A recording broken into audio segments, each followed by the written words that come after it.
When German forces invaded Belgium in May 1940, Anne Brusselmans lived in downtown Brussels with her husband and their two children, Jacques and Yvonne. Anne spoke English fluently, being the daughter of a British mother and a Belgian father.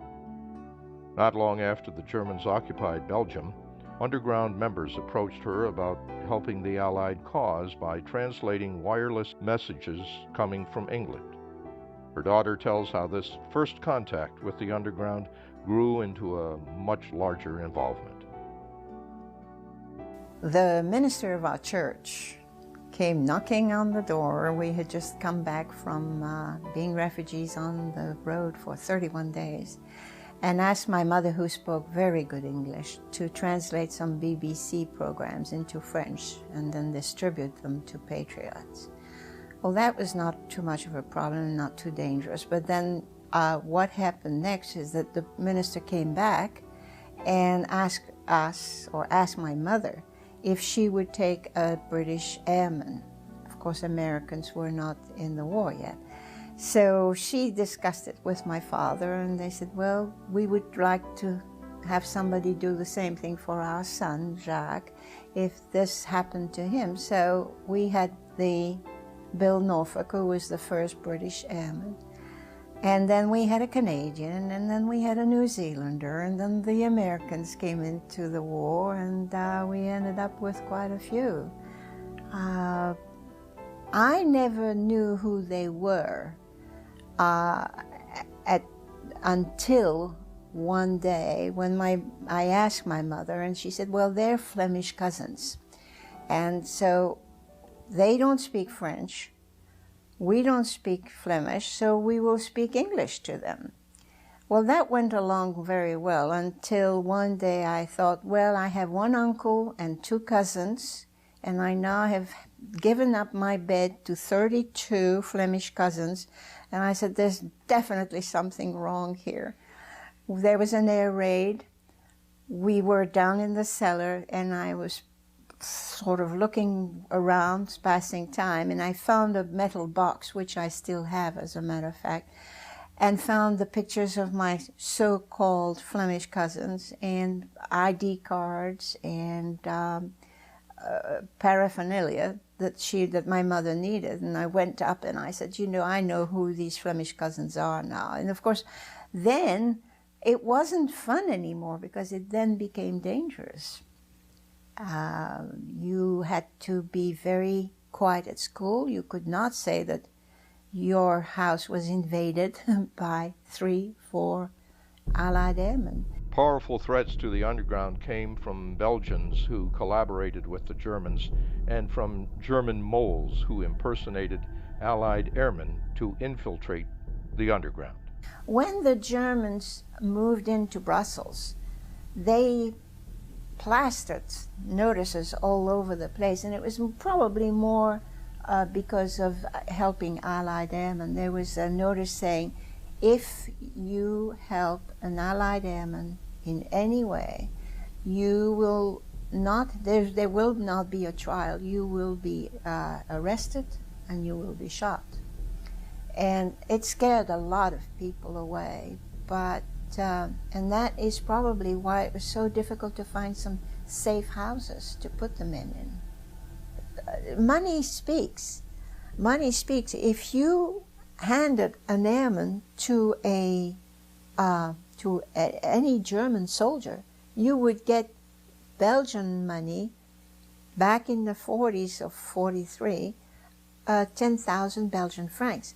That is a lot of money in our days. So people also had read the notices, and they thought that Britain had it. They didn't see the Americans come into the war, so they said, let's keep on the right side of the street. And were then collaborating, and of course, if they could give up somebody, more glory to them. Also remember that a lot of the young Germans who were in American universities spoke very good English, and they were the ones who were chosen as moles. knew everything about baseball, everything about the movie stars, so you couldn't really catch them on things like that. In 1939, a lot of these young men went back to the fatherland to help Germany fight America and England. So it was touch and go. And of course, Moles managed to get into the line and probably would be going down all the way to the Pyrenees and then come back and pick everybody up.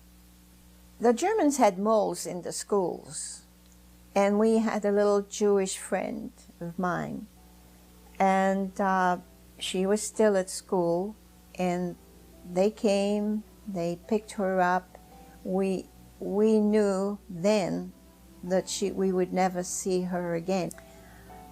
My mother used to go to a second-hand shop, and she would pick the clothes, you know, sort of having made sure that they were maybe 6'1" or 6'2". Of course, as I said, the clothes never fit. She did that for a while, and then one day, two of the men there, who were sympathizers, but she didn't know until then, said, well, why don't you bring the men down here? It'd be a lot easier for you to choose the clothes. And she realized what they were up to, and the following day she told some of her friends, and they took care of the two gentlemen, and the store was closed, and I think that the men took a walk in the woods too. Because of the constant risk from German moles posing as Allied airmen, underground members interrogated airmen carefully to authenticate their identities. At first, it was easy. England sent questionnaires, and in the questionnaires it you had to give your name, rank, and where you came from, your bomber group, what your mission was, who your crew members were, and then it also gave a description of the scar, the hurt, whether you were wounded, what had happened to the crew, your crew. Sometimes she had a problem. They would just say name, rank, and serial number. But then she would explain to them, look, I need to make sure that you are not a mole. And the way I can do that is that if you tell me you're on a B-17 or a B-24, there's 10 men on your crew. If you can give me the names of the crew that you were with, and usually they had a pretty steady group, crew. So one airman could corroborate the story of another. After confirming that an Allied airman was really who he claimed to be, the underground provided false identity papers. Then, if the airman was an American, they taught him to avoid mannerisms that could give him away as being an American. The ID cards had to be stolen from the cities, the towns, and usually they were taken from a town that had been bombed out, because that way there were no records left. And the Germans could not go and look at the records and find that there is no such man as Jean Wagen or whatever. The stamps that had to go on these documents had to be forged. So they were stolen, forged that night, and returned the following day to the city hall. They had these commandateur papers, some kind of work papers. Somebody had to forge the signature of the commandant. Then our job was to teach the men their new name and to answer questions, what is your name? And we would suddenly say, oh, quel est votre nom? And they would have to answer Jean Wagen or whatever. In England and in America, and mostly in America, you cut your meat, you lay down the knife, and you eat with a fork. And even to this day, I try and be an American since I'm an American now, but I don't think I will ever be able to eat with just the fork. There was not only that, is the lighting a cigarette with a match. I would notice that they were always shielding the flame. And now that would have been something that the Germans would pick up. You know, if you're lighting cigarette with a match and you're on an airfield, you will shield the flame. And that was something. Well, there were many, many things that you had to teach them. That jingling money in their pockets was another thing. Or looking around the architecture as if they were on a cook's tour. You didn't know, you shouldn't have done that. Eventually, Anne Brusselmans helped over 130 Allied airmen evade successfully. Everyone in her immediate family survived the war, and Allied governments gave her high honors. But even a successful underground agent like Anne Brusselmans paid a high price for freedom. My parents had enough money to build a house before the war.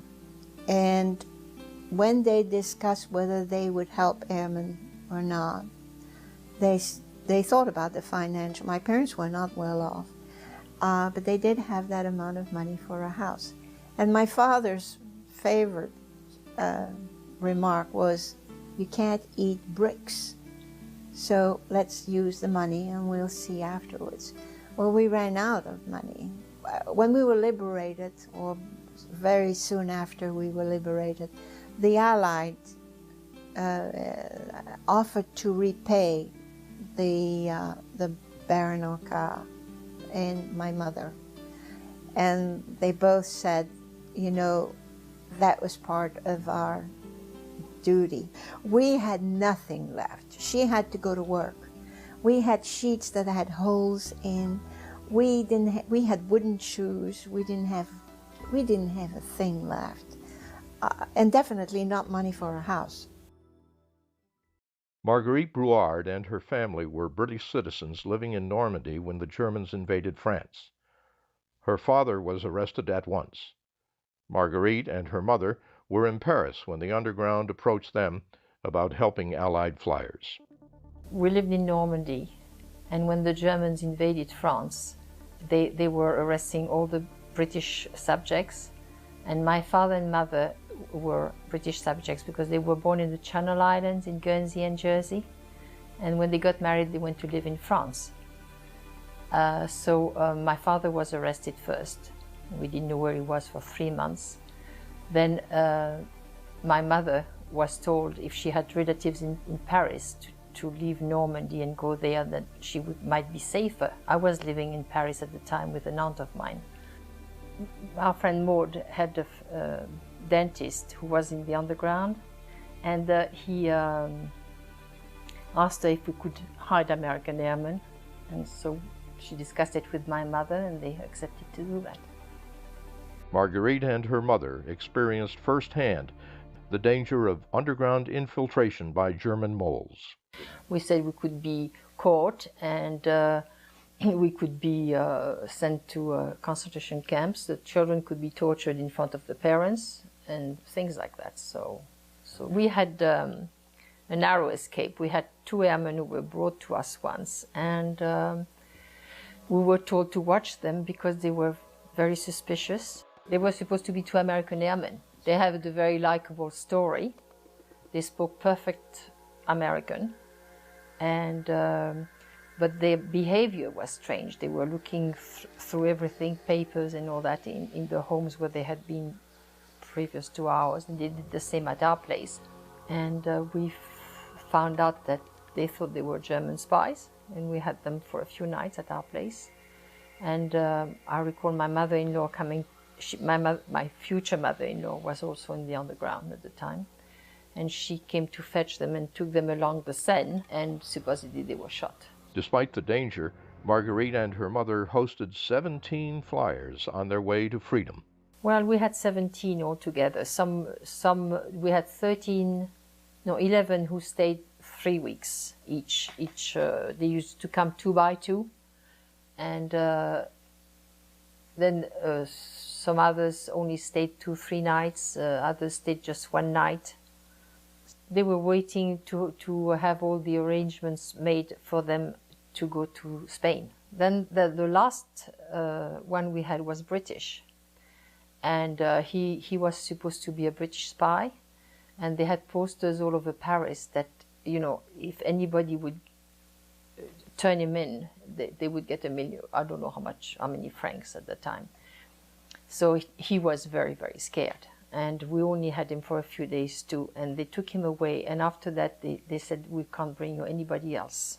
That he was the last one, because our apartment building had been watched.